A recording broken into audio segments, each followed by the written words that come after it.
guys? It's the Poster64 back here with another Godzilla figure review. Guys, today we're taking a look at the Battle Roar Godzilla from Playmates. This is pretty much the last of the Walmart available products you can get. Not sure why they took so long to release it. Let's take a quick look at the packaging, guys. You got the Battle Roar here. And we have the original version of this that was teased on the older packaging along with this Kong. It said that this guy was going to come with like a fighter jet of some sort, but they decided to scrap that for whatever reason. Not too big a deal. It would have just been some cheesy little small piece there, so that's not too big a deal that the fighter jet is missing. You got the tri-me piece at the shoulder here. We'll take a look at that in a minute. So there is the packaging, and here is the figure, guys.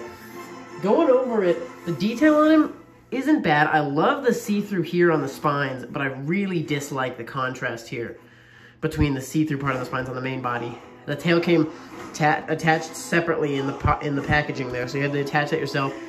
And it's definitely a very drastic change in the paint. Each part looks fine if you look at it by itself, but combining the two just looks really kind of messy. And then this Godzilla, the pose is a little interesting. Kind of, you know, he's roaring straight up in the air. I know I've seen some people kind of put his legs out and put him kind of like he would be, like he looked like when he was just jumping up on the boat for the first encounter with Kong. But obviously he's meant to really stand up like this, and it's just kind of an odd position for him. The detail on him is not bad. This figure sits at the $15 price point. He's got the screws in the front and for the battery compartment, and this is for the sound. So a couple of obvious pieces there. Let's check out the articulation. Nothing for the head. This bottom jaw does move because it's controlled by this piece here that triggers the noise. The arms will go 360.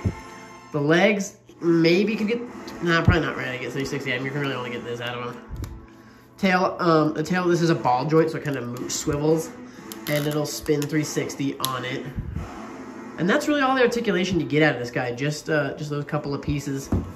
And like I said, I'm not a huge fan of this guy. And he and the Kong are both listed as like a 7-inch scale, which, my bad, which is interesting. So yeah, his nose almost sits right at the 7 inches, which means he's gonna scale awkwardly with anything else that's not right in his size. We'll pull out the Kong. He doesn't even really scale with the Kong too well, because you can see if he wasn't looking up, he'd be looking straight ahead, and Kong would be, you know, have some decent height on him, in which Kong is not supposed to have.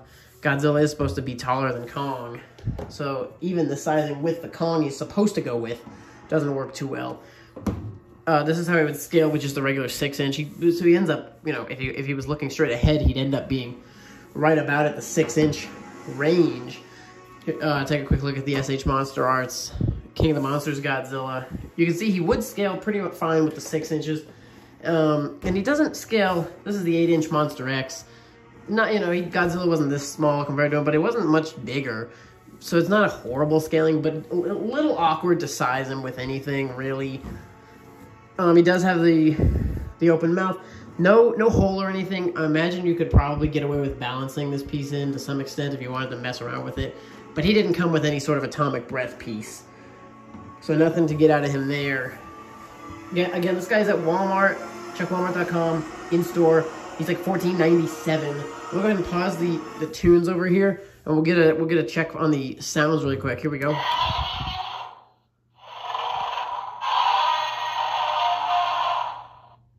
And I believe he does have more than one.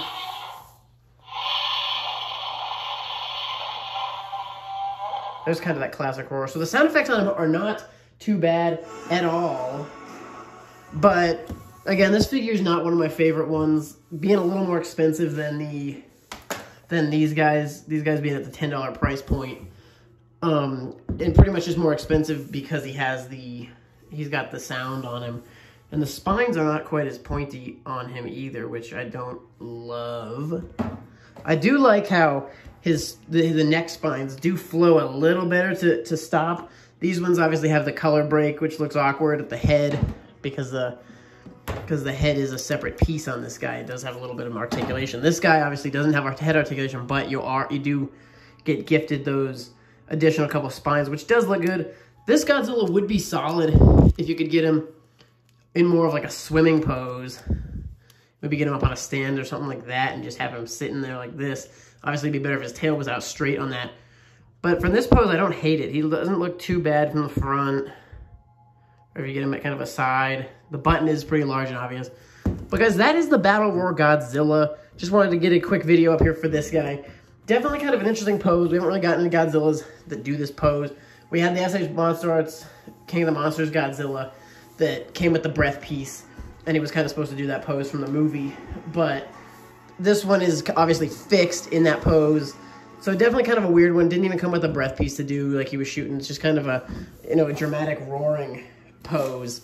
And here one more time, we'll get him with the Kong that he's supposed to scale with. I don't love this scaling. Godzilla's supposed to be a little bit taller than Kong, and he's looking up, and he's not taller than Kong. So if he's looking straight at him, he loses a little bit of that height, and he's probably going to sit around Kong's nose. So not the best scaling for anything for this guy. Definitely, it would scale a little bit more in line with the straight 6 inches.